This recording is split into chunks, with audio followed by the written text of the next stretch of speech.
যাদের বাতের ব্যথা আছে, বাতের ব্যথা আছে না অনেক মুরব্বীদের, ওই বাতের ব্যথার মধ্যে যদি মৌমাছির হুল ফুটাই দিতে পারেন, একদিনের মধ্যে বাতের ব্যথা ভালো হয়ে যাবে। সাময়িক হয়তো ব্যথা পাবে, মৌমাছি যখন কামড় দেয় ব্যথা লাগে না?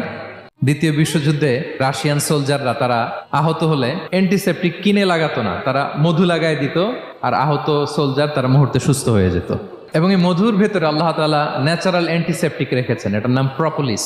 মুখতালিফুন আলওয়ানু, বিভিন্ন ধরনের ক্রিম হানি, হোয়াইট হানি, ইয়েলো হানি, ব্ল্যাক হানি, নানা ধরনের হানি আল্লাহ তাআলা এইভাবে প্রিজার্ভ করেছেন মৌমাছির মধ্য দিয়ে। আল্লাহ বলেন এই যে এতগুলো মৌমাছি পুষ্প রস এনে মৌচাকের মধ্যে রসগুলো রাখে, মধু তৈরি হয়, আল্লাহ বলেন ইন্না ফি যালিকা লাআয়াতান লিকওমি ইয়াতাফাক্কারুন, নিশ্চয় এর মধ্যে আল্লাহ তাআলা চিন্তাশীলদের জন্য নিদর্শন রেখেছেন। যারা চিন্তা করে, তারা হাতের তালুতে শুধু জিহ্বা দিয়ে চেটে চেটে খায় না, তারা ভাবে কোত্থেকে আসলো এই মধু, কিভাবে মৌমাছিগুলো যায়, কিভাবে ফিরে আসে। তাহলে বলেন তো আমাদের চিন্তাশীলতার দরকার আছে না নাই?